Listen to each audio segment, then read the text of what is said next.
Sud Radio 7h51, l'heure de Carly Libre. Alors Laurie, quel est le thème de la chronique de Guy ce matin ? Eh bien ce matin, Guy s'est réveillé avec une chanson dans la tête qui lui a rappelé que, alors comme le disait Renaud, le temps est assassin. Bonjour Guy. Bonjour Guy.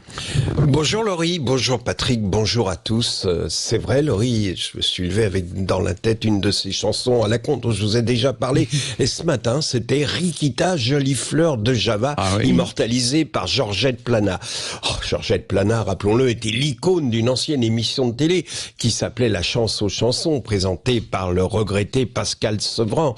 Non, à la réflexion, le gars n'est pas spécialement regretté, hein. Il était pas sympathique, toujours à la limite de l'hystérie, odieux et méprisant avec les faibles et obséquieux avec les puissants. Mais enfin, quoi qu'il en soit, il se faisait plaisir en présentant dans son émission de vieilles chanteuses dont on devinait qu'elle lui rappelait sa jeunesse et qui chantaient leurs vieux succès en playback, entourés de jeunes danseurs à la taille bien prise et à la cuisse légère, sélectionnés par Pascal Sevran lui-même dans un décor à dominante rose, aussi chargé que la laine de Gérard Larcher au réveil. Quoi qu'il en soit, Georgette Plana venait régulièrement chanter Rikita, jolie fleur de Java, et dans un rituel immuable, au moment du dernier accord de la chanson, elle lançait sa jambe droite à l'horizontale dans un mouvement destiné à montrer que malgré son âge avancé, l'aïeul assurait encore. Le résultat est évidemment pathétique, je suis pas prêt d'oublier l'image terrifiante de ce cuisseau blanchâtre et coupe rosée s'élevant dans les éclairages pastels de l'émission,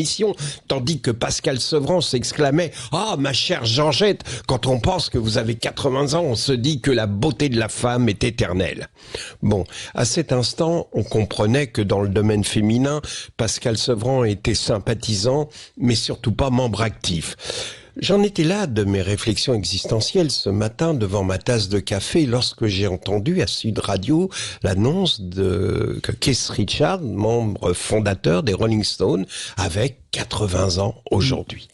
C'est alors que j'ai pensé qu'il n'y a pas si longtemps, je me moquais des vieilles chanteuses de La Chance aux chansons de Pascal Sevran et que ça y est, putain, j'ai l'âge qu'avaient les téléspectateurs de Pascal Sevran.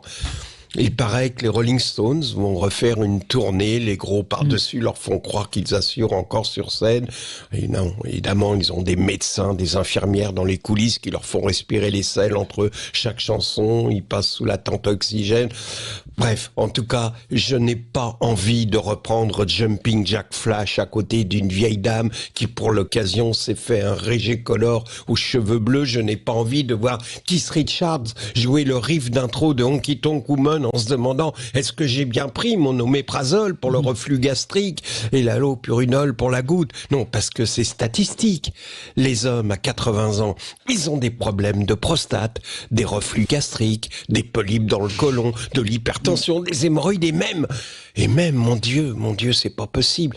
À l'instant où j'ai imaginé Keith Richards arpentant la scène avec une couche confiance sous son jean, je me suis dit, je n'irai plus jamais voir les Rolling Stones, même si dans notre esprit, les stars qu'on a aimées ne porteront jamais de couche confiance.